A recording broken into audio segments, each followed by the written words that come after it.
Buenas noches, esta es nuestra primera clase de Introducción al Diseño de Circuitos Electrónicos. Mi nombre es Walter Escurra y seré su docente en lo que va del semestre. Ahora vamos a ver una pequeña introducción y vamos a ver algunas cosas de lo que vamos a ver durante este semestre. Entonces, vamos a ver algunos conceptos en lo que nos queda de la clase de hoy. Bueno, vamos a empezar. ¿Qué significa el diseño de circuitos?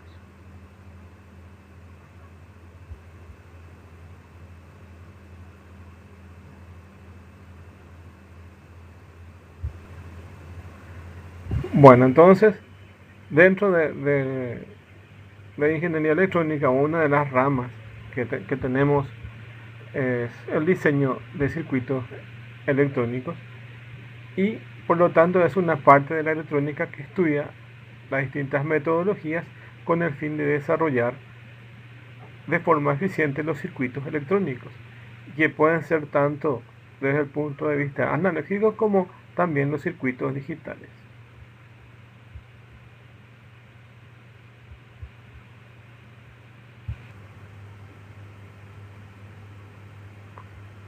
Que lo que hacen son las conexiones de los diferentes componentes que tenemos. Para ello tenemos las fronteras que tenemos entre las diferentes escalas que son bastante difusas de entender, o sea, difusas de poder separar unas de otras.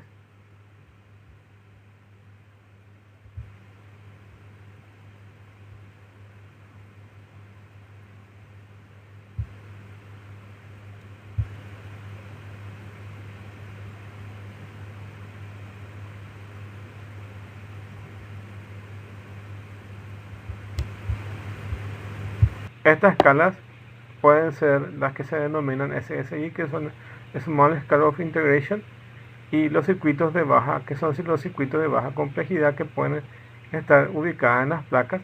También otros componentes que son los componentes MSI, que son Medium Scale of Integration.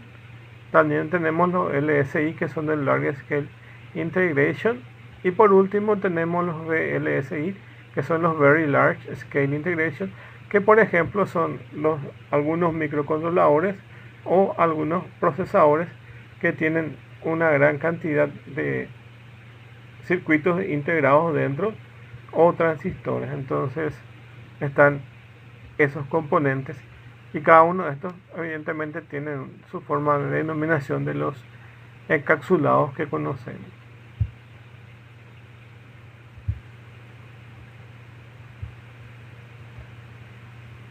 ¿Qué se hace con el diseño de circuitos? El diseño de circuitos se realiza de diferentes niveles.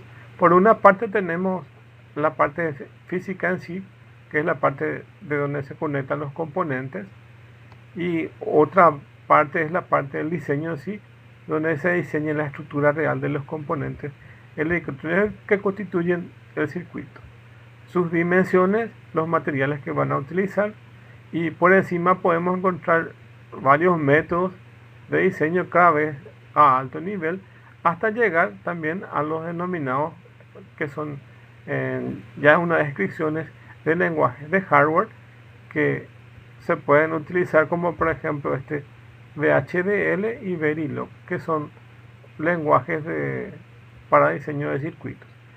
Esto nos permite introducir descripciones de los distintos bloques funcionales de los sistemas para simulación, porque vamos a ir viendo simulaciones. También vamos a ir viendo la parte de diseño de los circuitos y la parte de verificación, incluso para la generación automática de estos circuitos de forma física que corresponden a lo que son las descripciones de nivel de hardware conocidos como los más utilizados, que son VHDL y Verilog. En general, la mayoría de los circuitos analógicos no permiten este grado de automatización y se requiere un diseño más artesanal, donde la distribución física de los componentes desempeña un papel fundamental en el resultado final que nosotros esperamos. Bueno, Este es el diseño tradicional de placa que conocemos, donde generalmente empezamos a dibujar con diferentes metodologías para el diseño a través de ciertos elementos, como por ejemplo el ácido, la placa en sí y los pinceles con los cuales podemos ir colocando. Y existen otros métodos que son de serigrafía y otros métodos, inclusive hay algunas que usan elementos de calor como una plancha o algún otro elemento térmico para poder impregnar calor sobre esto y dejar las marcas sobre esto. Entonces eso es una forma de poder diseñar, pero nuestra intención por lo menos ahora es utilizar software para poder diseñar estos circuitos y también de alguna forma poder simular. Entonces, en la metodología de diseño de circuitos electrónicos tiene mucha importancia el uso de herramientas de software, que es el caso de diseño de circuito discreto, y estos se usan para la verificación del comportamiento antes de la construcción mismo. Porque hay veces que podemos construir diferentes tipos de placas, pero gracias a la simulación ya podemos tener ciertos resultados e inclusive aplicando ciertos procesos que nos garanticen que nuestros prototipos ya están funcionales.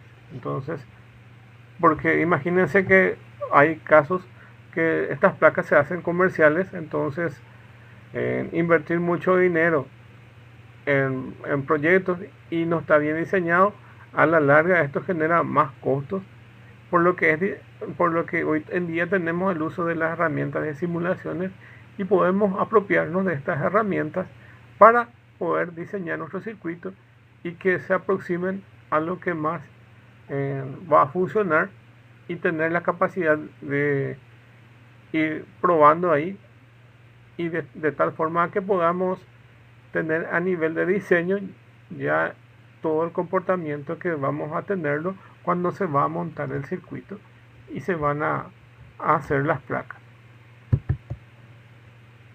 Para ello tenemos varias etapas que están determinadas ahí. Entonces esas etapas están distinguidas por estas letras: R, D, Q, P, M, A, I, T, P, C, C, S, que son las siglas que ustedes ven aquí. Y vamos a ir viendo. Lo primero que tenemos que tener en cuenta son los requerimientos. Si vamos a hacer algún proyecto, tenemos que saber qué es lo que queremos hacer. Entonces, o puede ser un proyecto personal, o puede ser un proyecto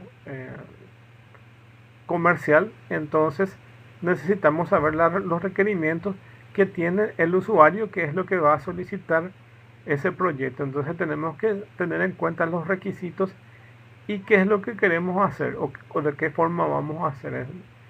Y eso se ve a través del trabajo de diseño que quiero hacer y luego cómo voy a hacer a través de ese diseño.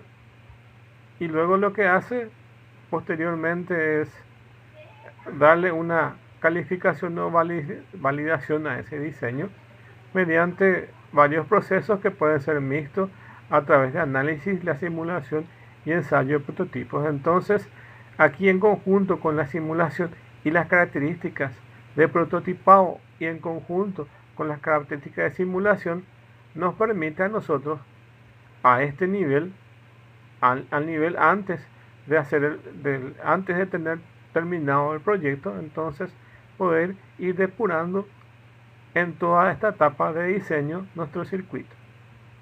Luego tenemos lo que es la etapa de procuramiento, que es la compra y contrataciones de los componentes. Aquí voy a verificar en el mercado qué es lo que hay y ver también en algunos casos contratar empresas que me ayuden a fabricar la placa o comprar los dispositivos, porque hay todo un sistema ligado de mercadeo para poder comprar estos componentes. Luego tenemos la parte de manufactura, que es donde se van a instalar esos componentes, y acá se va a decidir si hacer o comprar los componentes, si vamos a comprar módulos, submódulos, etcétera. Por ejemplo, les digo un ejemplo para poder imaginarse. Ustedes necesitan un componente que es puente H. Y puente H ya existe en circuitos integrados. O pueden hacerlo con transistores.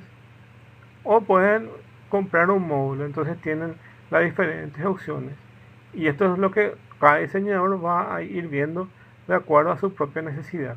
O si compra un módulo, o compra un chip, o lo hace con transistores o con otros componentes. Entonces, de acuerdo a lo que va a necesitar, tiene esas diferentes opciones. En el AIT, que es la integración, ensamblado y pruebas funcionales y ambientales, es donde se hacen la parte evidentemente de ensamblado de esos componentes y se integran entre un componente y otro y las relaciones que van teniendo. También se hacen las pequeñas pruebas a ver cómo van funcionando cada etapa que uno va ingresando dentro del circuito. La parte de PC, que es pre-comisión y que es pruebas finales después de terminar estas pruebas parciales de funcionamiento. Por último tenemos la de commissioning, que es la prueba de marcha. Entonces aquí ya tenemos ya el producto ya terminado. Y por último aquí es donde ya tenemos la aceptación final.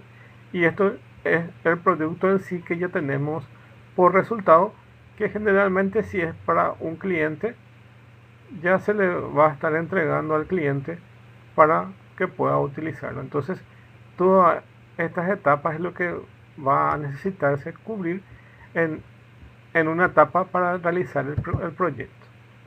¿Por qué eso? Porque esto requiere tiempo evidentemente y como es gradual y es de refinamiento sucesivo, entonces esto afecta al rendimiento. Entonces en cada etapa que vamos mejorando el proyecto, entonces vamos a ir teniendo mejores rendimientos y esto evidentemente implica costos. Si nosotros diseñamos a nivel de software, entonces tenemos la garantía que vamos a gastar menos en comparación a terminar todo el proyecto y ahí nos damos cuenta que está todo mal. Entonces ya se gastó placa, ya se gastó componentes y no eran los componentes que yo necesitaba, entonces constituye un costo, un adicional de costo y volver a empezar toda la parte de prototipo. Entonces nos conviene trabajar con la parte de diseño hasta que el diseño esté bien depurado y ahí recién corresponden a las otras etapas de comprar los componentes y las pruebas adicionales que se necesitan. Aquí tenemos un poco el flujo de lo que se necesita hacer, que es un poco el resumen de lo que ya vimos. Primero tenemos las especificaciones de diseño, que es qué es lo que quiero hacer, de acuerdo a lo que me dice un cliente o de acuerdo a lo que yo diseñador estoy pensando realizar. Luego tengo la creación de los esquemáticos, entonces aquí voy colocando a un nivel lógico todos los componentes que voy a necesitar y todos esos componentes después voy a llevar a una etapa de simulación para ver cómo se va comportando eso. Ahí evidentemente tengo que ver los tipos de simulaciones que me permiten hacer mi software y la base de los componentes que tengo instalado. Entonces, por ejemplo, no tengo ciertos tipos de componentes que yo necesito tener dentro de mi software de simulación, entonces o tengo que fabricar o tengo que tratar de adquirir esos componentes o ver cómo suplir esa falta para poder llegar a una simulación. Por último, cuando el proyecto esté bien depurado, entonces pasamos a la parte de montaje, que es la parte de armado en sí de la placa con los componentes. Y por último, los test de validación que tienen para probar si todo está correctamente instalado y funcionando. Acá tenemos el proceso general de diseño, donde básicamente tenemos el diseño conceptual. Por otra parte tenemos el diseño del circuito, que es el diseño circuital. Y por último tenemos la parte de integración.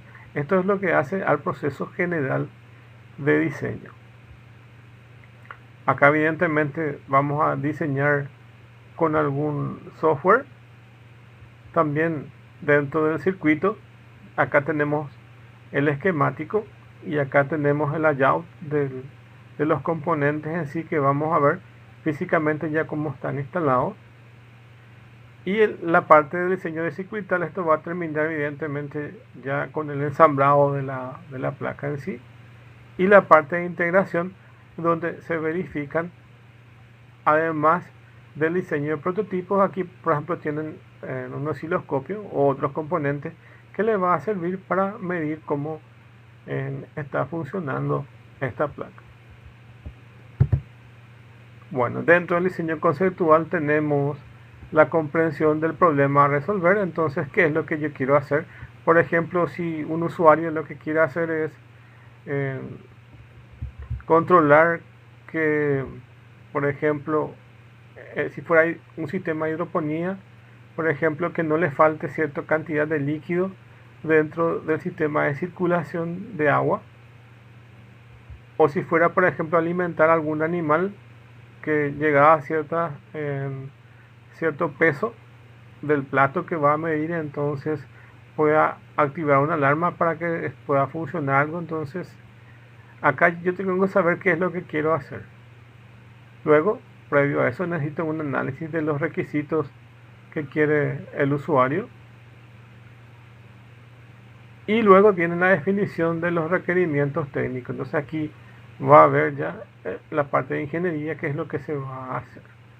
A partir de eso va a necesitar una definición de las especificaciones de las funciones y el diseño que se va a requerir. Luego viene el relevamiento de las soluciones existentes, ver qué es lo que se puede hacer, qué componentes hay en el mercado y con qué elementos yo puedo valerme para hacer lo que yo estoy queriendo hacer. Luego tengo las propuestas alternativas de diseño. Por ejemplo, no consigo tal componente, pero ¿con qué componente yo puedo reemplazar?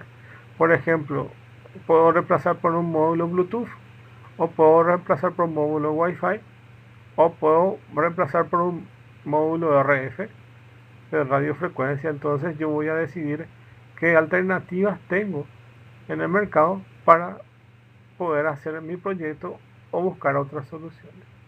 Y a partir de ahí busco la elección ponderada de la solución. Entonces veo qué es lo que más me conviene, tanto en prestación a lo que yo quiero hacer, como también tengo que ver la parte económica.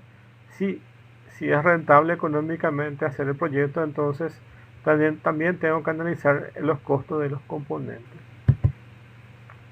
Dentro del diseño conceptual, entonces tenemos un diseño que es top-down, y básicamente lo que hacemos es ir entrando en detalle, como ven aquí. Esto es un elemento, luego entramos en detalle y luego vamos entrando en detalle hasta la parte física en sí de lo que queremos. Por lo que, por ejemplo, podemos tener, por ejemplo, en este nivel, podemos tener, por ejemplo, este diagrama de bloques. Este diagrama de bloques sería el diagrama de bloques de un ecualizador, y acá tienen todas las etapas que tienen un ecualizador. Entonces, en el primer nivel tenemos como un nivel jerárquico, tenemos entonces esta vista y entramos en detalle y luego al detalle de los componentes. Entonces, el tipo de diseño se llama top-down, de arriba para abajo.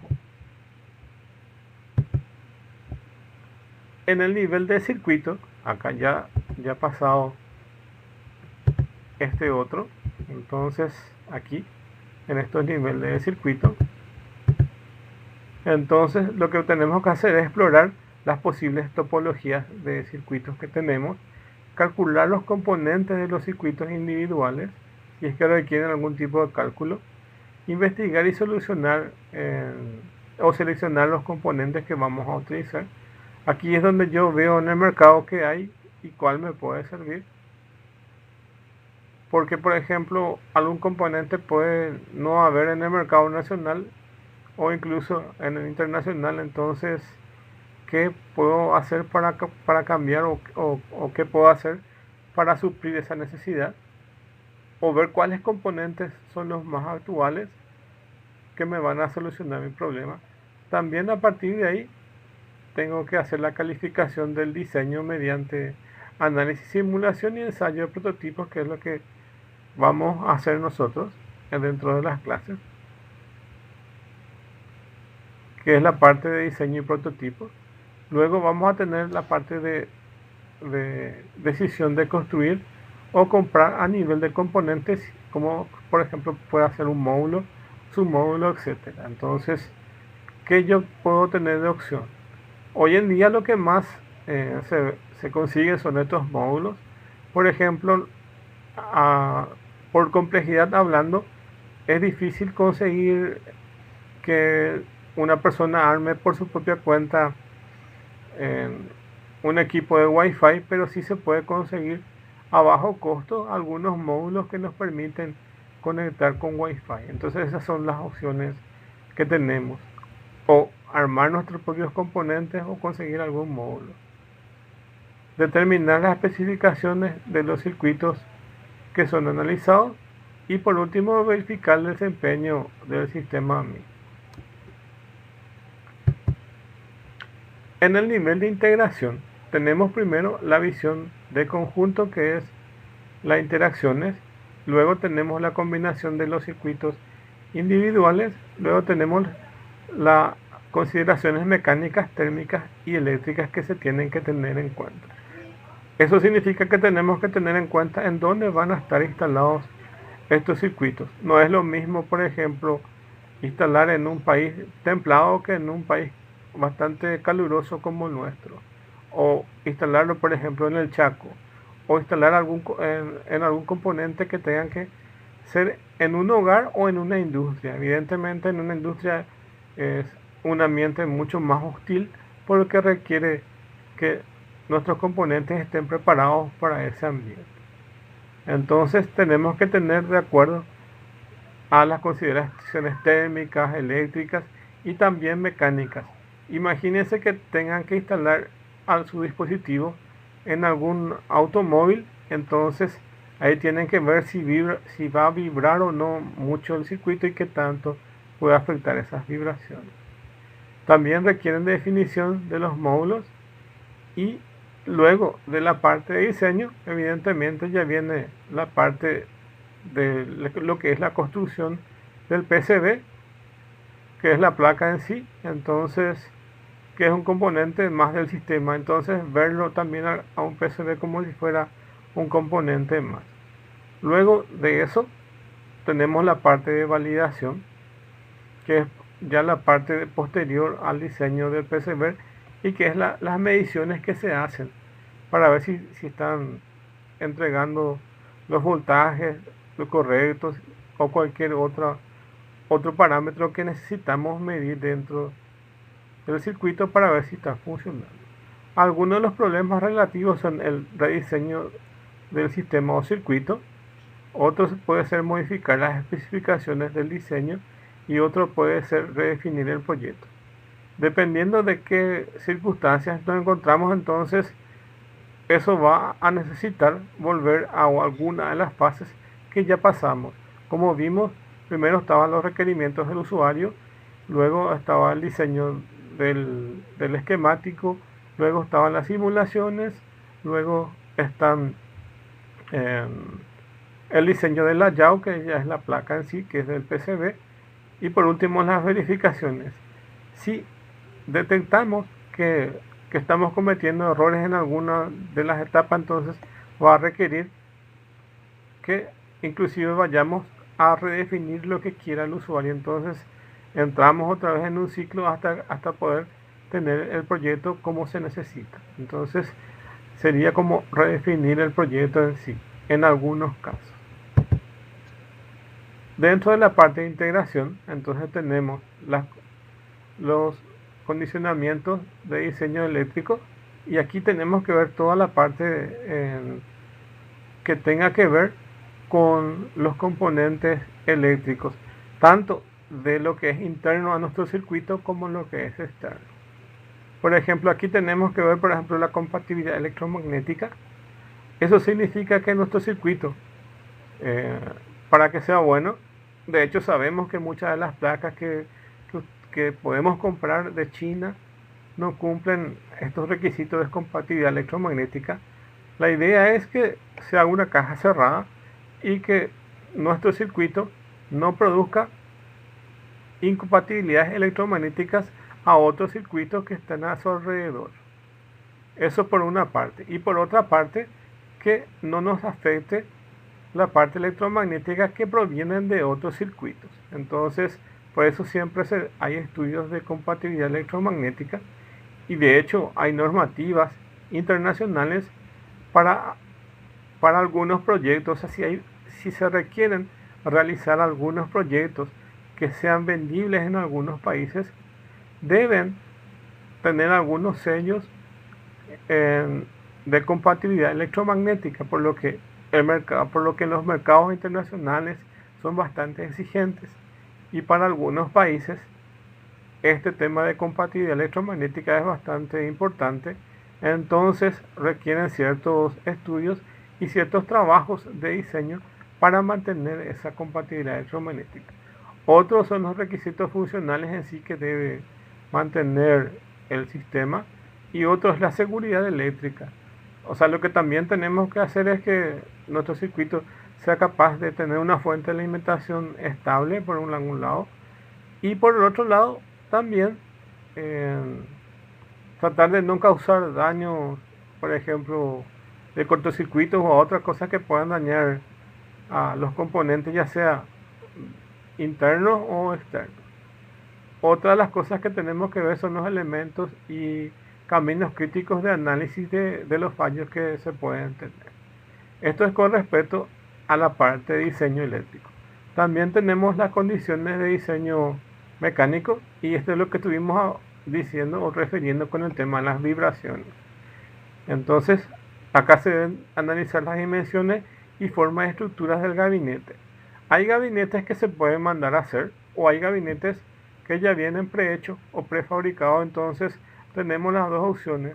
Hay herramientas que nos permiten adaptar directamente a un gabinete ya establecido, o hay veces que los diseños se tienen que adaptar. Por ejemplo, hay placas circulares, o sea, estamos acostumbrados a las placas rectangulares, pero también van a encontrar en el mercado diferentes tipos de placas, y entonces tienen que ver con el tema de dimensiones, formas y estructuras de los gabinetes o de las placas mismas, de qué materiales están hechos, determinar el sistema de fijación, cómo se van a sujetar.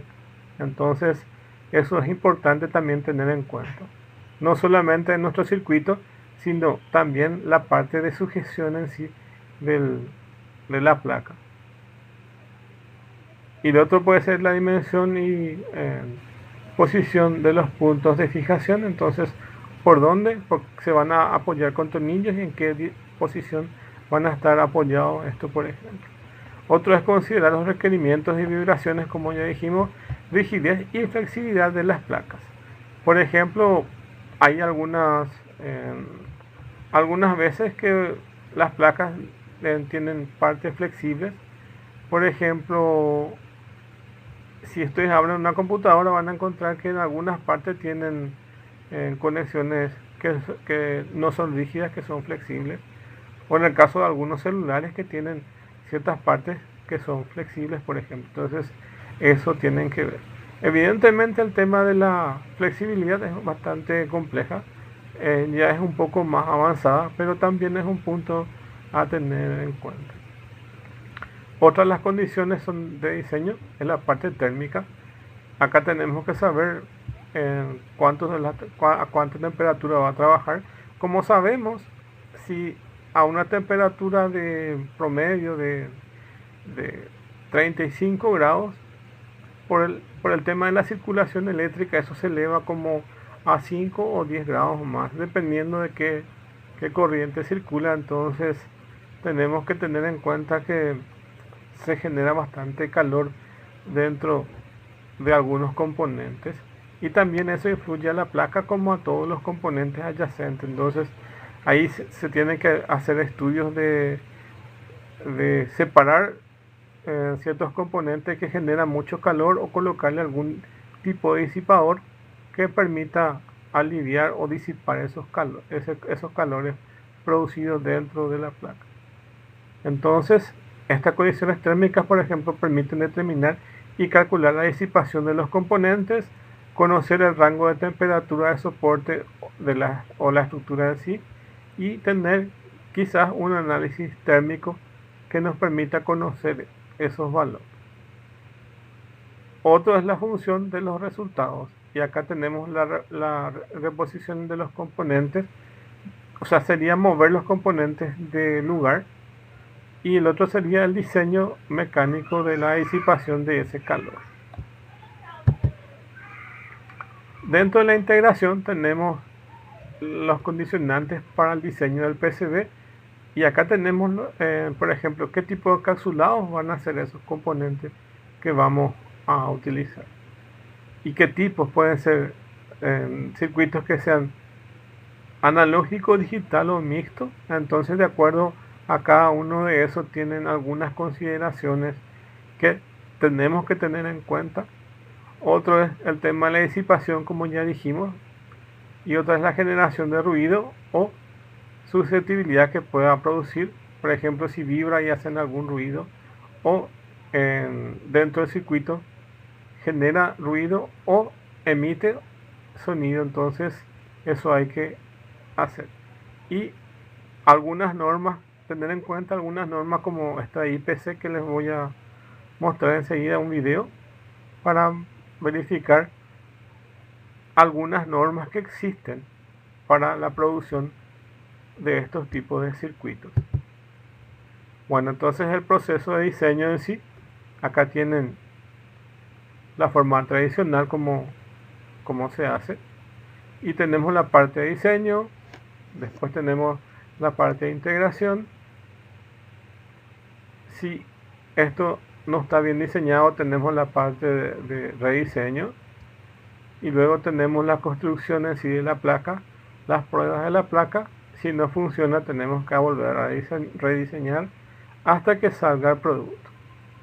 Entonces, este tipo de estructura lo que nos hace es gastar mucho dinero, porque en realidad aquí ya tenemos que construir la placa y acá tenemos que construir N placas, y si no funcionan, entonces tenemos que volver a rediseñar la placa. La forma de diseñar deseable es esta forma que se llama proceso de diseño predictivo, y acá entran los simuladores y los software que nos permiten a nosotros diseñar y depurar y solamente comprar las placas ya una vez terminado toda la parte de simulación de estos circuitos. Por ejemplo, vamos a tener la parte de diseño, luego de diseñar los circuitos vamos a simular, y acá vamos a ver si funcionan o no y ir cambiando hasta que obtengamos un producto que satisfaga nuestras necesidades. Y a partir de ahí, cuando está todo ok, entonces ahí tenemos recién la parte de integración, y la parte de integración ya es la construcción del PCB, y también aquí si es que quieren hacer algunas mediciones, y recién aquí volver a la parte de diseño si es que ocurre algún problema.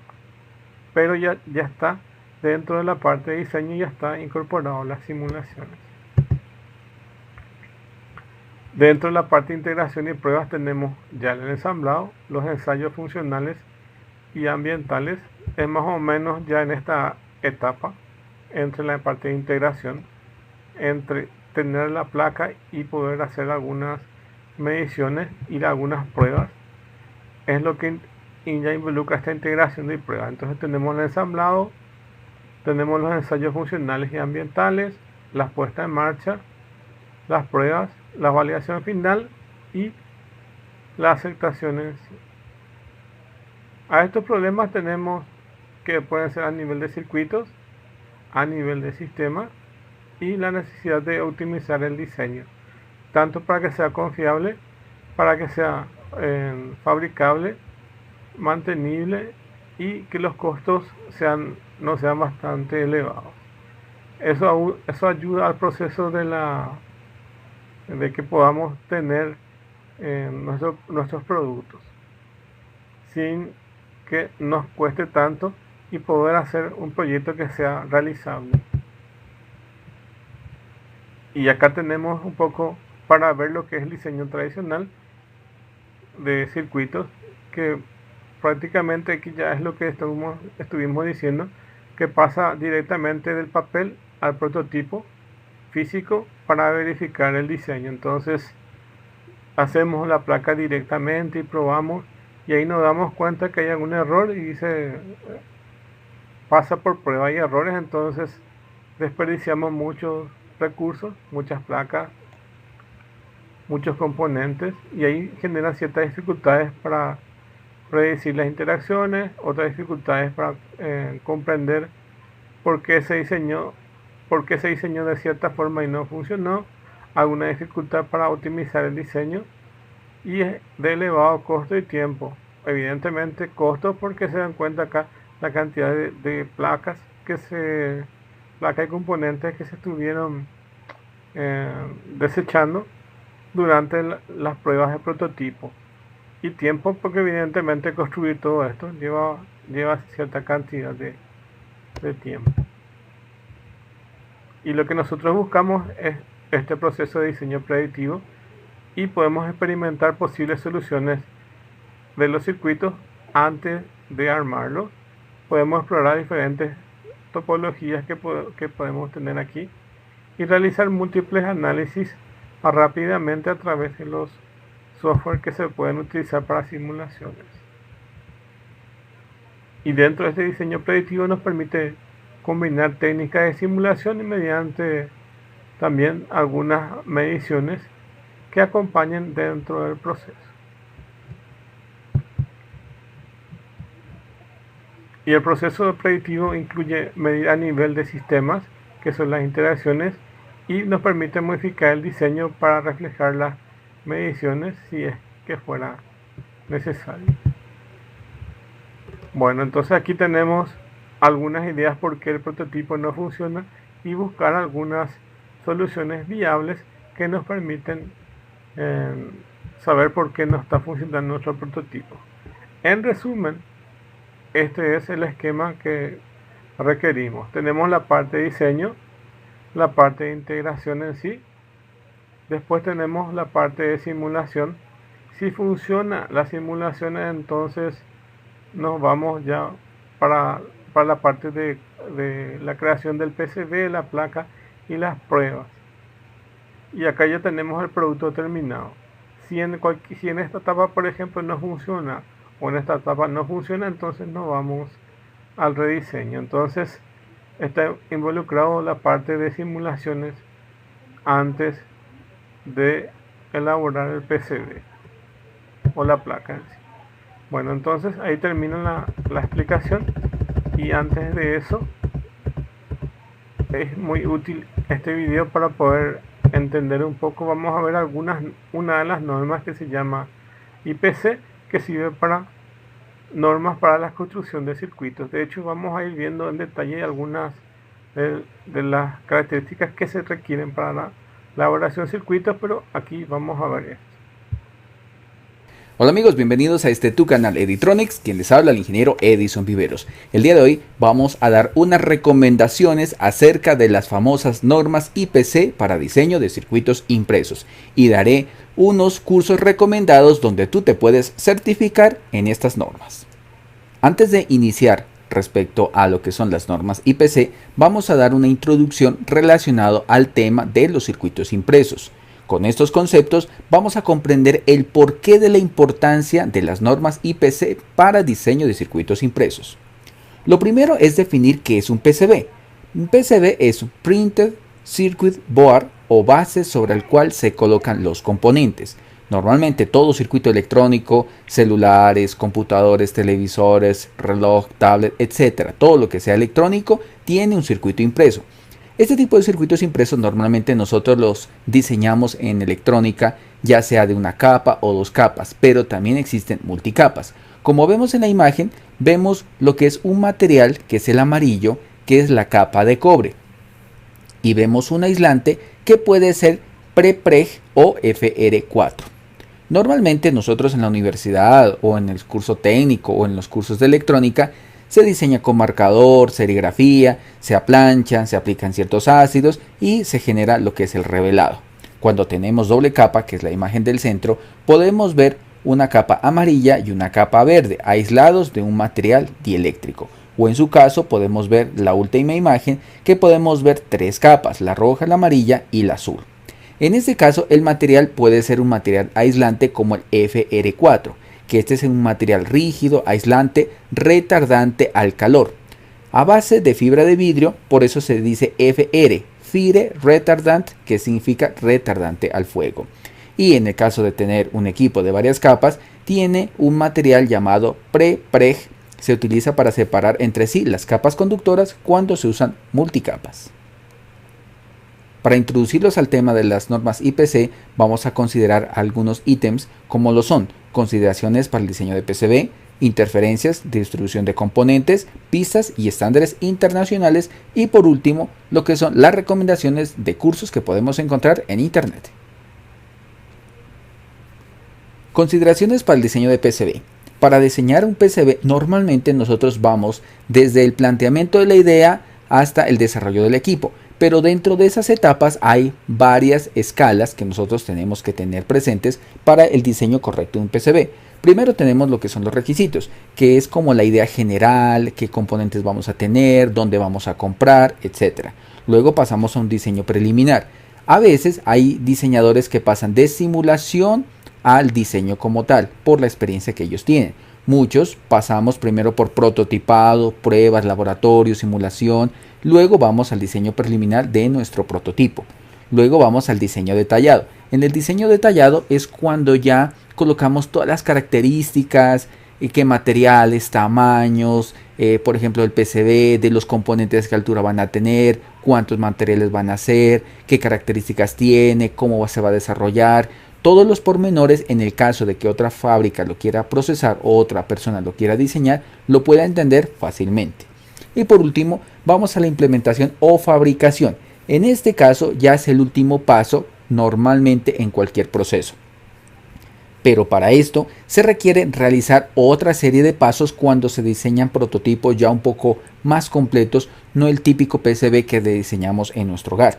Ya pasamos a lo que es el test. Después de la implementación pasamos al test. Cuando se hace un diseño detallado pasamos a las pruebas de interconexión.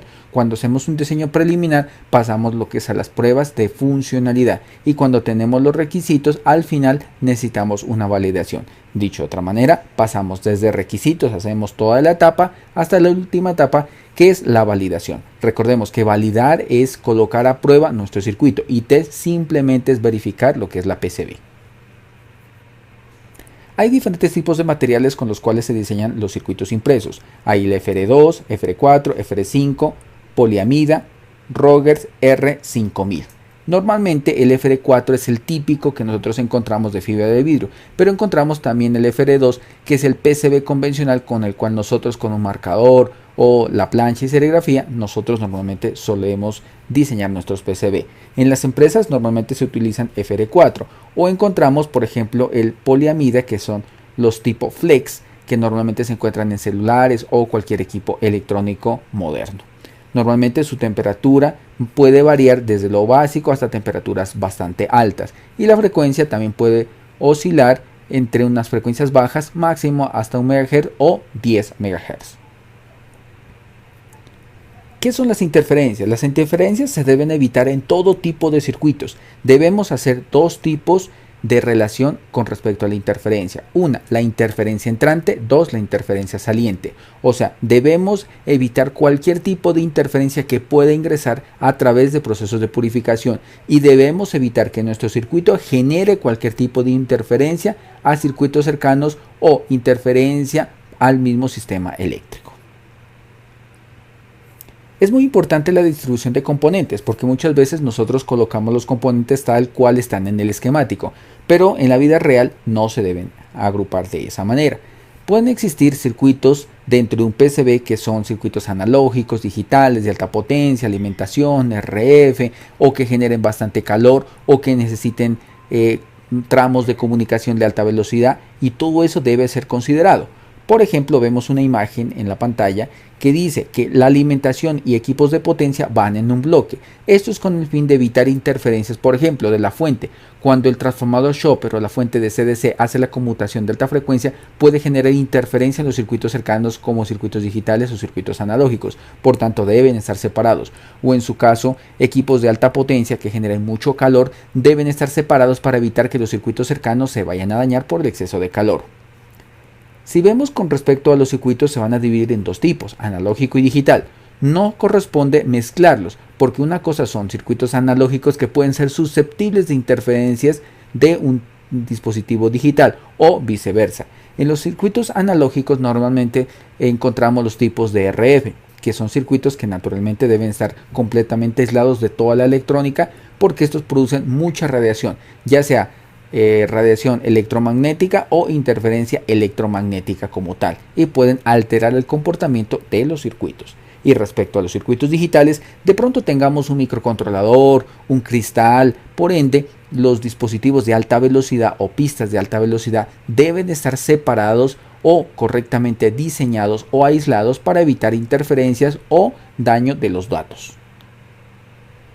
Respecto a las pistas, es común que todo el mundo a veces haga pistas de 90 grados, pero lo más recomendable es hacer pistas de 45 grados. La razón es bastante sencilla. Debido al flujo de electrones se recomienda este tipo de ángulos para evitar la menor cantidad de pérdidas o en su defecto convertirse en uno de los puntos en un tipo de antena. Existen algunas normas que nos permiten descifrar, decir, aclarar o especificar qué tipo de separación, ancho o grosor de la pista esta debe tener dependiendo del tipo de circuitos. Existen cálculos. Un ejemplo bastante claro es la distancia entre pistas. Según la norma IPC 2221A, que más adelante la vamos a ver, nos dice y nos presenta esta ecuación que vemos en pantalla, la cual nos dice qué separación entre pistas debe tener siendo una capa FR4 cuando sus datos o su pista va a soportar más de 50 voltios. Lógicamente, si yo tengo dos pistas que estén muy cerca, posiblemente exista una interferencia, ruido eléctrico, salto de energía, interferencia electromagnética, entre otras cualidades. También es importante tener presente lo que es el cableado. Muchas veces el cableado que nosotros conectamos también puede generar interferencia o hasta el conector puede ver perfectamente los datos y de ahí en adelante los datos se pueden perder. Así que se recomienda sistemas de apantallamiento o malla o en su defecto un par trenzado que evite la interferencia entre cada uno de los conductores. Y por último, con respecto a las pistas, es importante recalcar que en las pistas para un circuito analógico como para un circuito digital pueden ser diferentes o su estructura puede ser diferente. Ejemplo, tengo un circuito analógico que perfectamente tal vez pueda colocar la pista bastante larga, o un circuito digital no se recomienda que sus pistas estén muy alejadas respecto de un componente a otro porque pueden perder datos como tal. Estándares internacionales. Estos son normas para la fabricación, colocación de componentes, PAD, EMI, clearance de pistas. Se basa en la experiencia de diseñadores y empresas para la mejora de productos. Esto nos permite más o menos tener una idea y que todos hablemos el mismo lenguaje. Dicho de otra manera, cuando yo fabrique algo, la empresa me va a entender y según eso me puede diseñar y también se pueden diseñar las máquinas, lógicamente, que pueden hacer el proceso de lo que yo estoy queriendo que se realice el prototipo. Para esto está la norma IPC, que significa Association Connecting Electronics Industries. Existen otro tipo de normas, pero para los circuitos impresos esta es una de las más utilizadas. Aquí tengo tres normas que son un ejemplo básico de las normas que pueden existir para el diseño de circuitos impresos, para el monitoreo, soldadura, colocación y diferentes expectativas que nosotros queremos de nuestro prototipo electrónico. En este caso tenemos una de las normas más utilizadas que es la IPC 2121, significa norma genérica sobre el diseño de tablero impreso. Tenemos la IPC 2222, estándar de diseño seccional para tableros impresos orgánicos rígidos. La IPC D325, que son los requisitos de documentación para tableros impresos. También tenemos la IPC 610A, entre otras.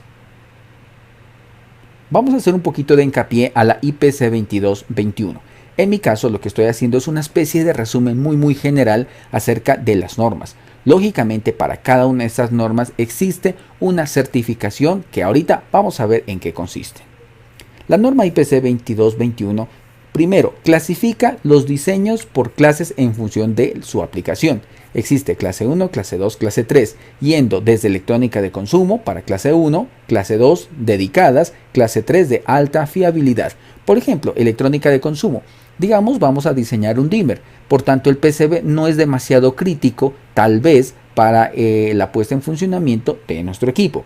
Pero tenemos, por ejemplo, la categoría 2. En este caso ya necesitamos un poquito más de normas para el diseño de nuestra PCB. Y en el caso 3, que ya vamos al caso más extremo y riguroso, por ejemplo, equipos biomédicos, donde depende la vida de muchas personas, o un avión, donde depende la electrónica, la correcta navegación y los diferentes dispositivos de telecomunicaciones que nunca pueden fallar porque corre el riesgo de la vida de muchas personas. Tenemos la opción 2, que son los niveles de dificultad, que va desde lo normal, nivel A, moderado, nivel B, alto, nivel C. 3. Cantidad de capas. 4. Recomienda márgenes en taladro y corona, vías metalizadas, PTH, espaciado, entre otras cosas. La norma también nos dice que se recomienda usar planos de alimentación y masa en placas multicapa. Esto es con el fin de evitar interferencias o, en su defecto, cargas parásitas como impedancias o como sistemas capacitivos, porque suelen suceder que funciona estilo condensador. También recomienda el uso de condensadores de acoplo, de desacoplo, también de bypass. Estos es con el fin de evitar todo tipo de interferencias y eliminar lo mayor posible la cantidad de ruido, o en su defecto estabilizar voltajes cuando los circuitos necesitan consumos reiterativos de energía. Y por último, vamos a lo que son la disipación térmica, que esto es muy importante. Nos permite calcular los disipadores de calor, dónde van a ir, si es un componente electrónico tal vez lo necesite colocar al chasis, y aprovechar lo que es el PCB para evitar el calentamiento de los componentes. En mi canal hemos hecho todo tipo de sugerencias para que usted como electrónico se... Bueno, hasta ahí entonces, y luego vamos a ir en otras clases vamos a ir con más detalles dentro viendo esta norma IPC y viendo otras características que tengan que ver con el tema de diseños efectivos de circuitos impresos. Bueno, hasta aquí la clase entonces. Dejo grabado la clase